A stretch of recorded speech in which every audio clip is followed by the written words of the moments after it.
the Central Scouting grade. So that was the one good thing that happened out of not being able to record yesterday, was that we were able to add this into the show. Yes.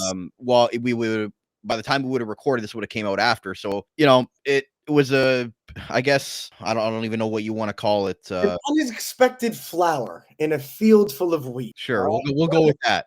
Yesterday, we were greenskeepers firing up our lawnmowers, and all of a sudden we came across. I was fired up, but in a different way, because it was driving me nuts. But anyways, so the Central Scouting ranking. So again, 6 players, not 5, 6 were named from the Niagara IceDogs here. We'll go through them quickly. Matthew Humphries and Ivan Galiyanov were a W grade. Ben Reisnecker and Vladislav Yermolenko were a C grade, both the import players for the Niagara IceDogs. And Braidy Wassilyn right now is a B, but I think once he starts to play some games and gets back in the groove, he could possibly be up in that A spot again. And then obviously the guy that has all the eyes on him right now is a possibly top 5, top 10 pick is Ryan Roobroeck.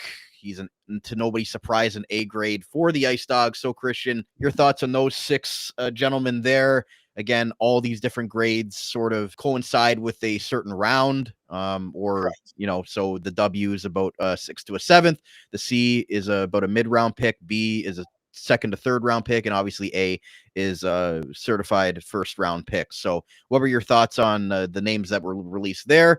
And if you think some movement might happen by the next one that comes. Yeah, no, for sure. And first and foremost, we have to start with the congratulations. These guys have earned it. They've played, their entire lives building up to this point, all the work, all the dietary restrictions that I would never be able to handle, in the gym, on the ice. They're putting in the work. And as Chris Barch likes to say, this is where the return on the investment comes. They deserve this. And for Ryan Roobroeck to be up there considered with, those other 1st round selections, I'm so happy to see his name up there. For Braidy Wassilyn in the B spot, a little bit surprised when I saw it there. I think he's the guy that's going to make the jump. I could see him spilling into the 1st round and really climbing leaderboards. I love what I saw from him in training camp. I was tapping Brandon on the shoulder the whole time. Like, he looks good. He looks great.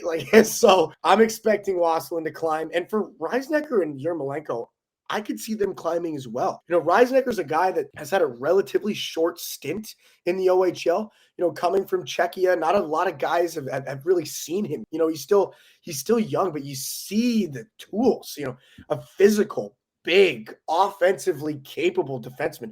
Who isn't going to want a piece, right? So I see Reisnecker climbing. Yermolenko has been fantastic too. So, if he puts together another 20 starts, stopping 40, 44, every night, which seems to be the norm, he could also be climbing these draft boards. And then Galiyanov, Matthew Humphries, also very, very deserving candidates to be on. So I think for the IceDogs, fantastic news to have some of their own represented on the Central Scouting list. But I do think for Ryan Roobroeck that this hopefully is another little kick in the butt. Let's go. Time to get the engines turning. And I think for me, Ryan Roobroeck has been so quietly dynamic this year. He's still producing, but kind of he's tippy-toeing into the kitchen instead of ripping open the fridge door, ready to go to town. He's just kind of quietly, getting his snacks, here and there. He's getting his points. But he doesn't seem to be overly hungry yet. And that for me is what's so exciting. He's already at the top of this, Central Scouting leaderboard. He's an A, but I could see him turning himself into an A+ if he really gets hungry and starts playing Ryan Roobroeck hockey like we know he can. When he gets mad, we know that, Roobroeck, when he plays with an edge, when he plays pissed off, it's scary. And I'd love to see him really start to lean in to the skill set and the potential that he has. But for the other guys on this list, I think there's a lot of progression to be had throughout the rest of the season. Hopefully Braidy can jump to an A, Reisnecker and Yermolenko maybe to a B or even an A. I think Reisnecker has a ton of upside. And then for Galiyanov and Matthew Humphries, hopefully just, keep chugging away, game after game, keep making your case. And I think for Galiyanov in particular, the team and the DNA, the culture that he's a part of is only going to help him. I mean, Chris Barch is a coach that, really rewards players who work hard, forecheck well, back check well, win battles, do all the little things. So I think for Galiyanov, it's going to be a great year for him to, soar up some draft boards. So I think it's great news. Congratulations in order.